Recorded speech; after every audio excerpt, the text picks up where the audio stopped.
दोस्तों नमस्कार, ये है मार्गदर्शन फॉर सिविल सर्विसेज। मैं अनुराग चौधरी।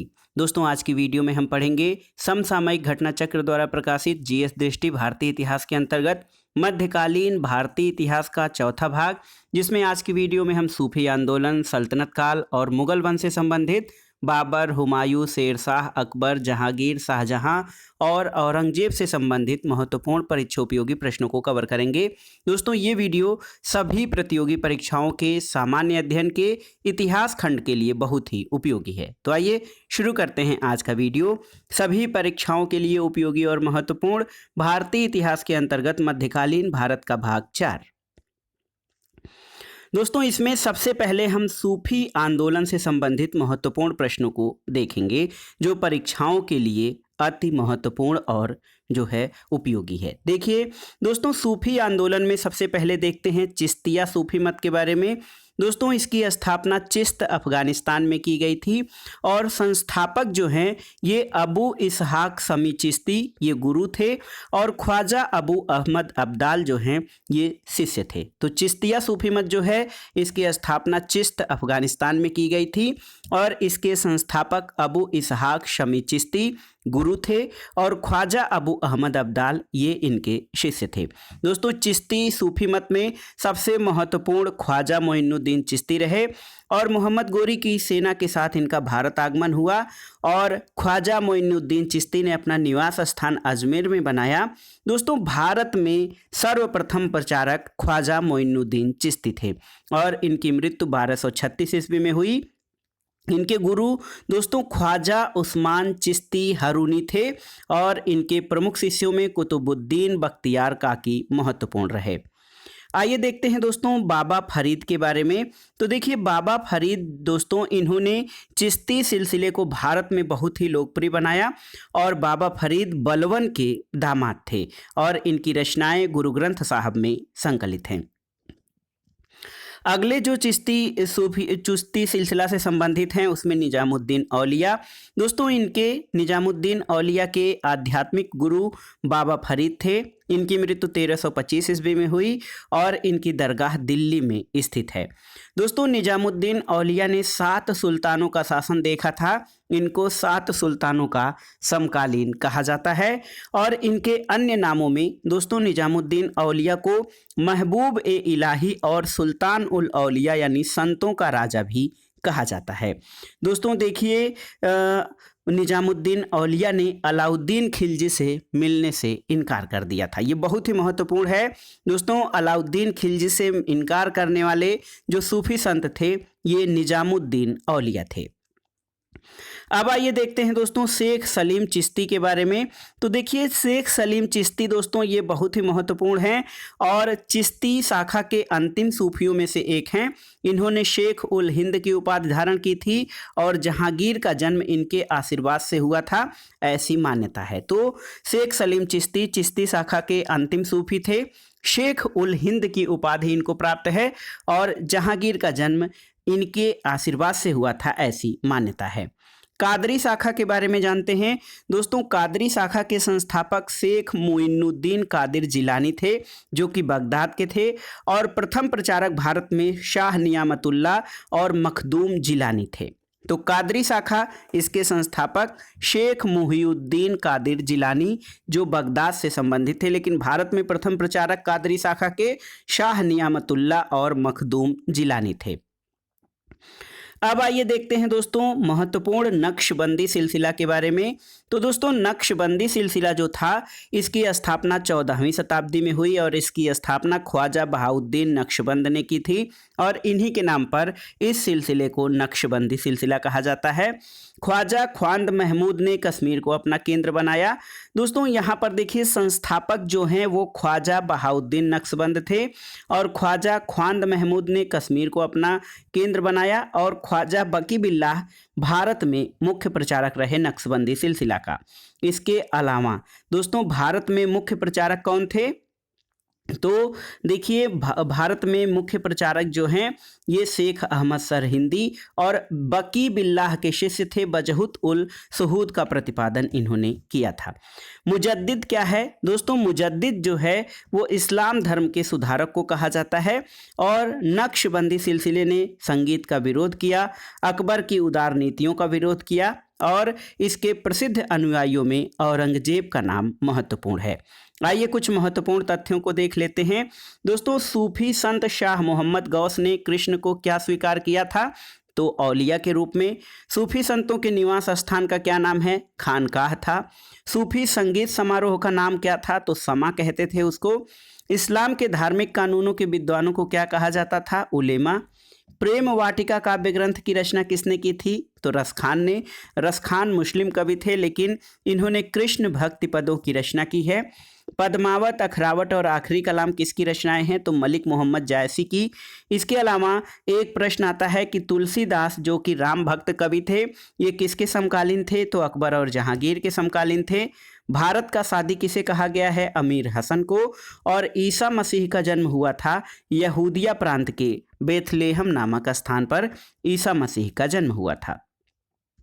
अब आइए देखते हैं दोस्तों सल्तनत काल से संबंधित विविध प्रश्नों को। देखिए दोस्तों, राज्य और शासक। दोस्तों, रणथंभौर का शासक हमीर देव था। चित्तौड़ का शासक राजा रतन सिंह, देवगिरी का राजा रामचंद्र देव और गुजरात का शासक कर्णदेव था सल्तनत काल में।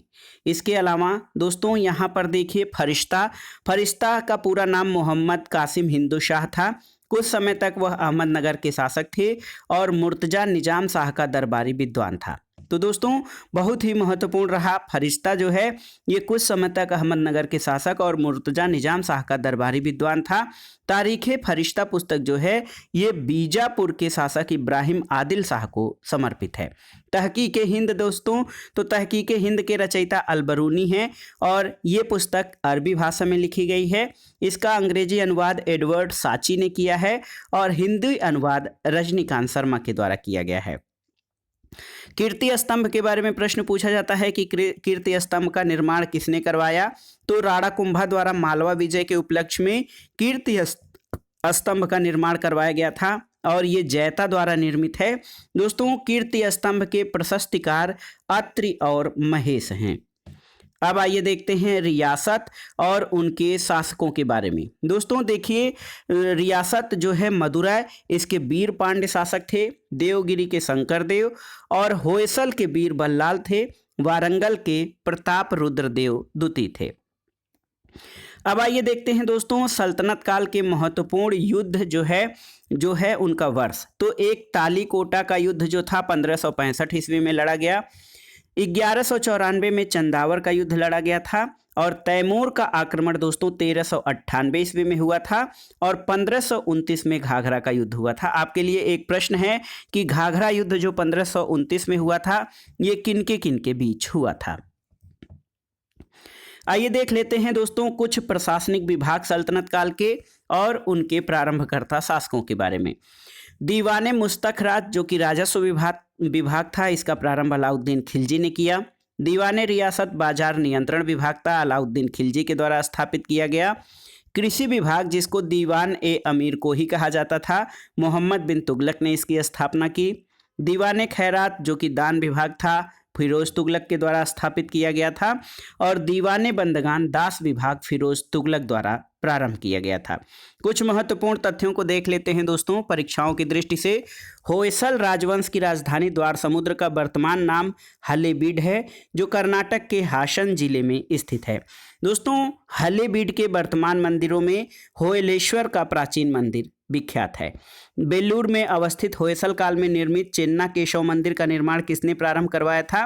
तो दोस्तों होयसल वंश के शासक विष्णुवर्धन द्वारा बेलूर में होयसल काल में निर्मित चेन्ना केशव मंदिर का निर्माण प्रारंभ करवाया गया था।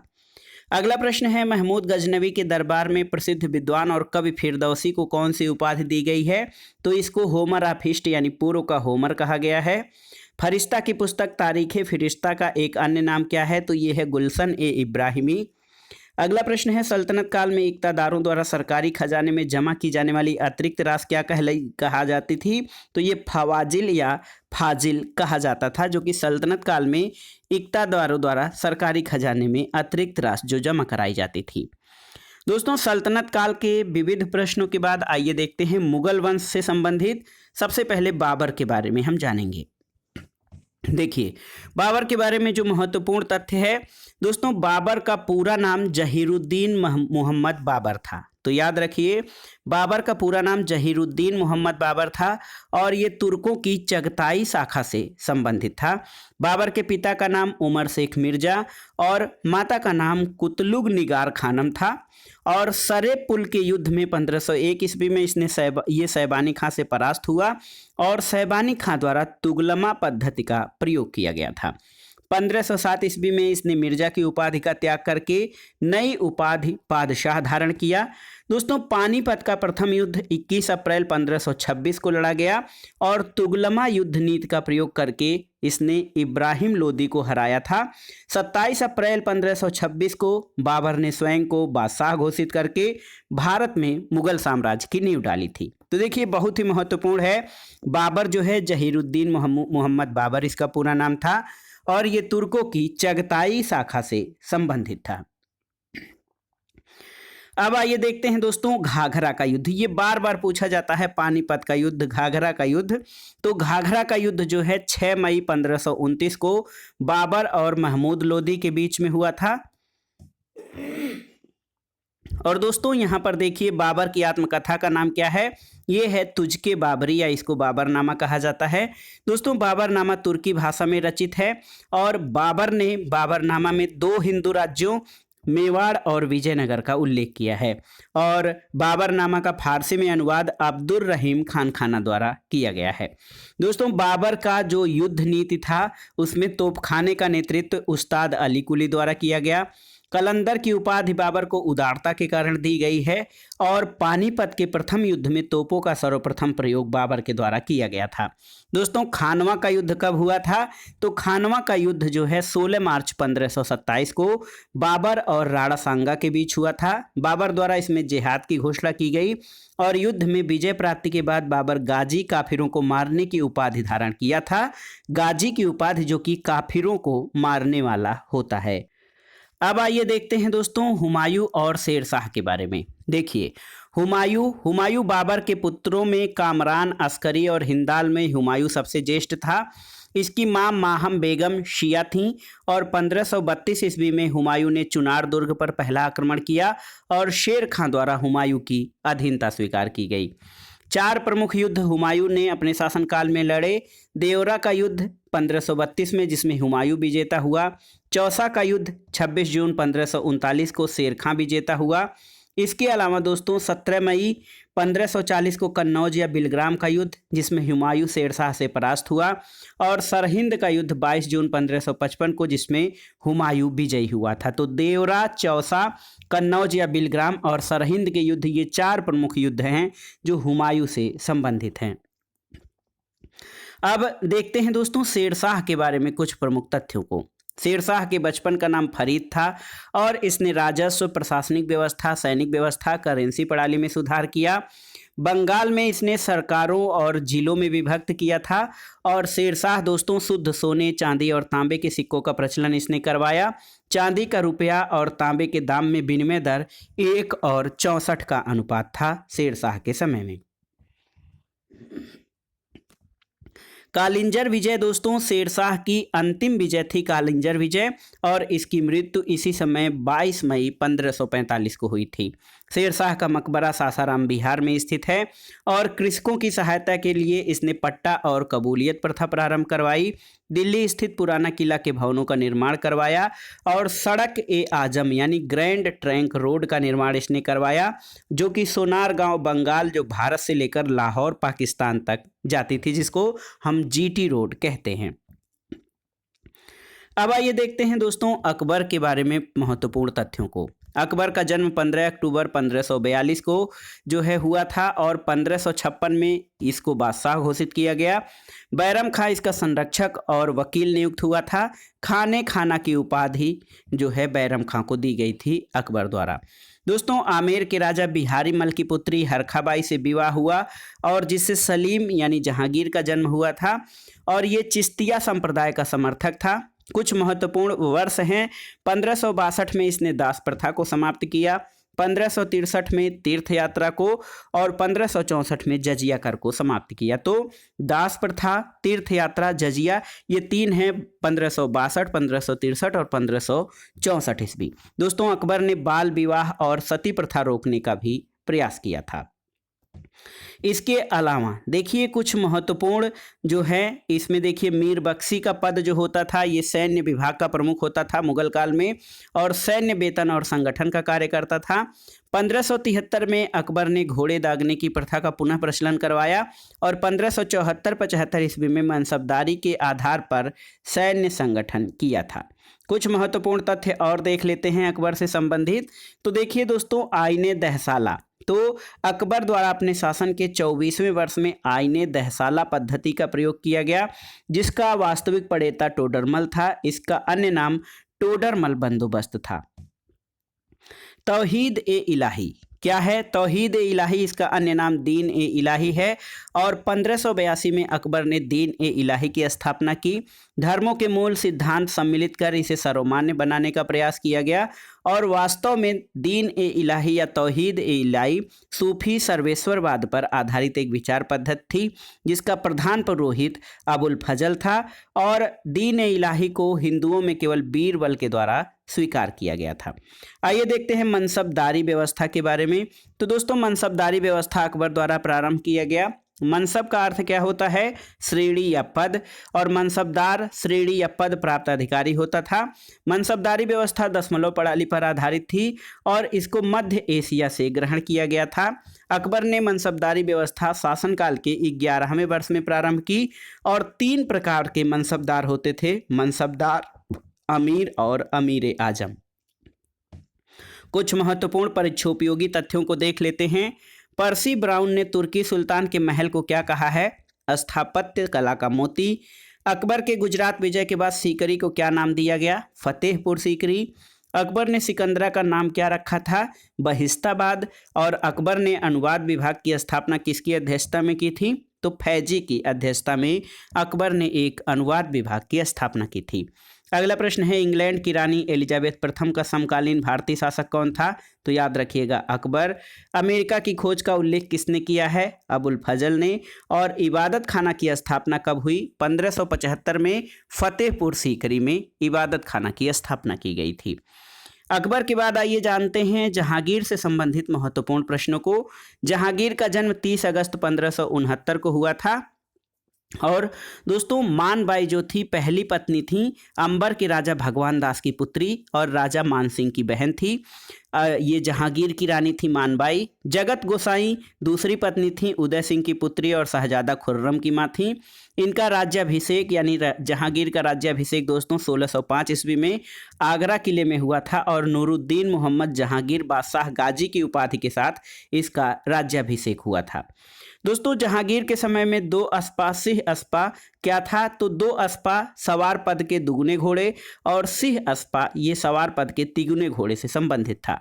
चित्तौड़गढ़ की संधि 1615 में हुई थी। जहांगीर और राणा अमर सिंह के बीच हुई थी। राणा ने मुगल बादशाह की अधीनता इसमें स्वीकार कर ली थी और जहांगीर ने राणा को चित्तौड़ वापस कर दिया था। यहाँ पर देखिए जुनता दल क्या है? दोस्तों, नूरजहां ने जहांगीर से विवाह के बाद एक जुनता दल बनाया था। इसका अन्य सदस्य एतमादुद्दौला, मिर्जा गियास बेग, असमत बेगम, आसफ खां और शहजादा खुर्रम थे।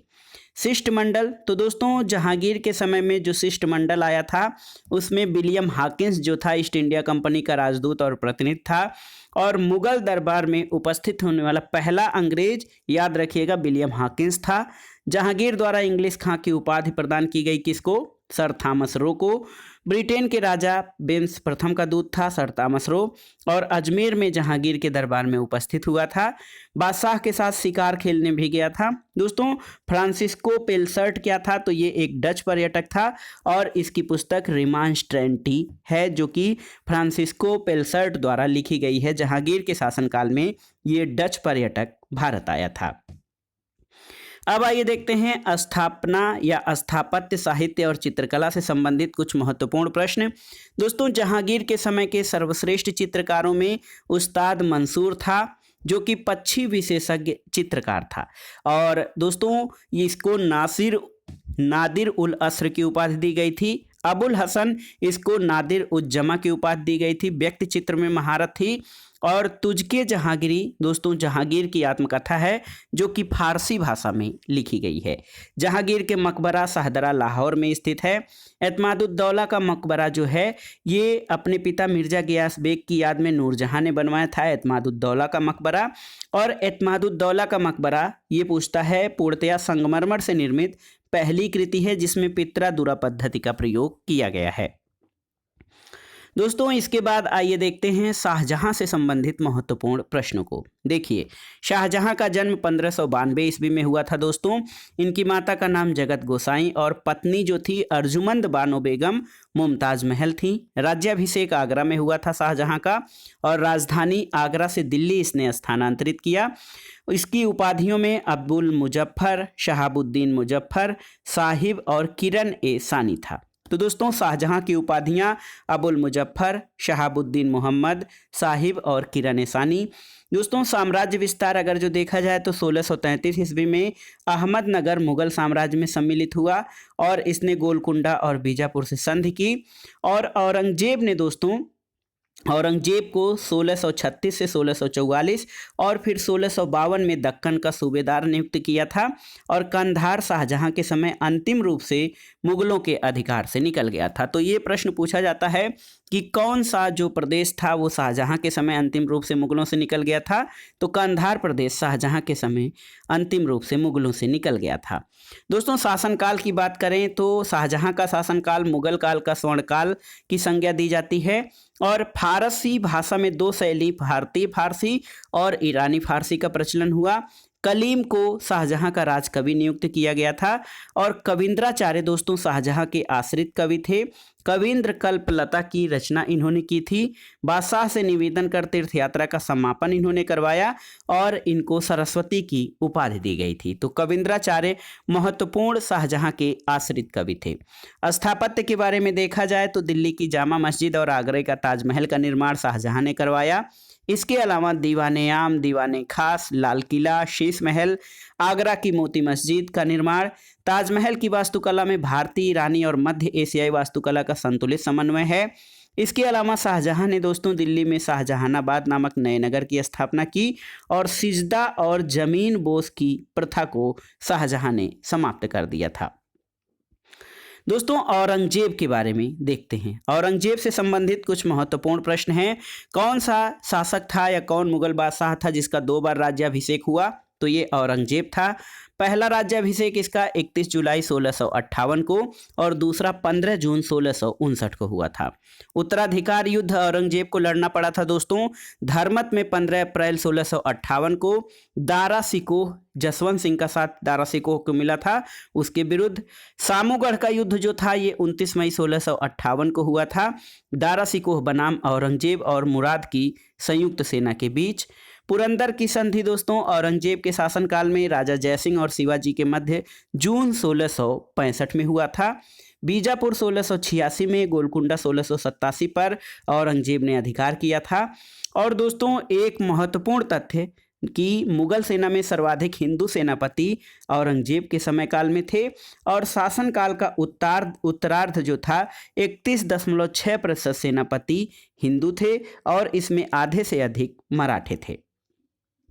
औरंगजेब से संबंधित कुछ अन्य तथ्यों को देख लेते हैं। देखिए औरंगजेब ने दोस्तों 1679 में जजिया कर को पुनर्जीवित कर दिया।